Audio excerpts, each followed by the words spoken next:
So the idea is we want to stop sliding. Now, in my opinion, one of the mistakes that most people make when they try to reduce the hip slide, okay, and the downswing, is that they focus on just the lateral component to the hips. For me personally, when I'm going to look at an aggressive hip slide towards the target, I tend to focus a lot more on the tilting aspect of the body. Meaning, if you think about like when you're in your setup position, obviously shoulders are level and hips are level. When we get to the top of the backswing, the thing that stands out is that as we load to the top, the hips for most golfers will no longer be level, right? The left knee is going down, right knee is working up. That type of change in inclination, or you can say lead knee goes down, trail knee goes up. That type of change in knee flex will create an inclination to the pelvis. That will be very similar to that of the shoulder plane. They won't be on the exact same inclination, but they're both going to be tilted downwards. When you look at a golfer who shifts way too far laterally towards the target in the downswing, a lot of their focus, right, if they're trying to reduce it, is just, let's just keep this hip back. Now, the problem is, in theory, if I just keep this hip back, I can spin out on the back foot and try to exaggerate that. The problem is, I could still be tilted really poorly and end up with similar issues. If not, I might actually be amplifying them. So what do I mean by that? Well, essentially, what happens to a golfer's tilting pattern when they slide too far towards the target? So again, we're going to repeat. You get to the top, lead side goes down, trail side goes up, right? We're on this solid inclination here. Well, when golfers will transition, what you'll see is if I'm just dead weight here, okay, and I push my hips towards the target, number one, you'll see a big separation between the upper and the lower bodies. So you'll see the lead hip go way towards the target. Upper body naturally will fall back to try to keep me in balance. I used to do a visual of that with holding a golf club. If the grip size is the lower body and the head is your upper body, if I push the lower body towards the target, the upper body instinctively is going to fall back to try to keep me in a balanced position. What is more important than that separation, or let's say as important as that separation, is the tilting of the body. When this lead side goes towards the target a lot, well, what you'll see is as this upper body tilts back, my inclinations are all messed up now. My lead shoulder gets really high, my lead hip gets really high, trail side gets very low. Well, in doing that, as I slide towards the target a ton and I create this separation between the two halves where the lower body is just going way too far forward, my upper body falls back, yes, but the trail side just drops a ton. If I do this in the downswing, I am going to drop the hands and club a mile behind me. I'm going to get too shallow. Path is going to be way inside out. Now, in theory, if I just focus on trying to reduce the slide to keep the upper and the lower halves together, I can fix part of the problem, right? Instead of trying to bump this hip so aggressively towards the target, if I'm just trying to like rotate it around the post and not let it bump so far, in theory, I can fix part of the problem.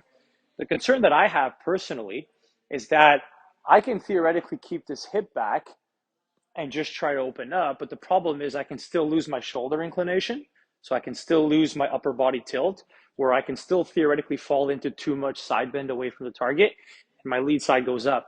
Now, in theory, okay, I don't slide anymore, but my upper body's still tilting back and still in an issue. So I don't have as much separation between the upper and the lower half, but my tilts are still all messed up. What's important to me in this situation is if we can keep the inclination towards the ground longer in the downswing, you would actually start to notice that you're going to reduce the hip slide on its own without actually focusing on the lateral component itself. It becomes an improvement through the byproduct of the tilting. So what do I mean? We get to the top of the swing, lead side is lower, trail side is higher. You can take an alignment stick, you can put it through the two belt loops, right? And when we load to the top, that change in knee flex, that side bend that we're adding on the lead side, all of these things create these inclinations towards the ground. So you would see the stick tilted towards the ground because that's how my pelvis acts, just like my shoulder line. Well, in transition, if I slide and I create that separation, these sticks would point way up to the sky. So what we're trying to do is we're not just trying to reduce the slide, the lateral component, we are actually trying to retain the inclination longer, which means into the transition without sliding and then the lead side elevating so much, we are trying to keep the lead side lower and opening up. Now, some golfers prefer to focus on the upper body. Some golfers prefer to focus on the lower body.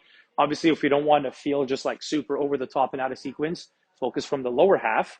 But the idea being when we're at the top of the backswing, we're keeping the lead hip down and opening up, down and opening up. What you're going to notice is in order for you to achieve this feel of the lead side of the pelvis, so that lead hip staying down and opening up, is I can no longer push it towards the target anymore. Because as soon as I push it towards the target, the hip wants to rise. In order for me to keep the hip down, it just can't move so laterally towards the target. In fact, in your rehearsal, it might feel and look as exaggerated as me, right? Where there is no lateral component at all. If, let's say, in reality, you're sliding 6, 7, 8 inches towards the target and we're trying to reduce it in half, feel no lateral component at all when you're doing this. So lead hip stays down and opens up, and the stick is your visual of, number one, the simplified visual would be just how fast the hips are rotating, right? The more the stick works around me in that direction, the more I'm going to open up the hips. But on top of that, the stick is now my visual reference for tilting pattern, right? If I come out of the shot, the stick works up. It doesn't just not work around me, it also tilts upwards towards the ceiling here. But if I keep this hip down and opening up, the stick stays inclined towards the ground longer. You'll notice that you'll stay into your tilts a lot better and not back out of the shot. And now all of a sudden, not only am I getting rid of the lateral component, which was a major issue here, but my tilts are now acting a lot better. This is an exaggeration, but my chest is still pointed down. My lead hip is still pointed down. I don't have a massive separation between the upper and the lower half versus the golfer who, what they're trying to get rid of is this. Lower body way towards the target, lead hip way high, upper body falls away from the target to stay in balance, trail shoulder drops a ton, lead shoulder way high.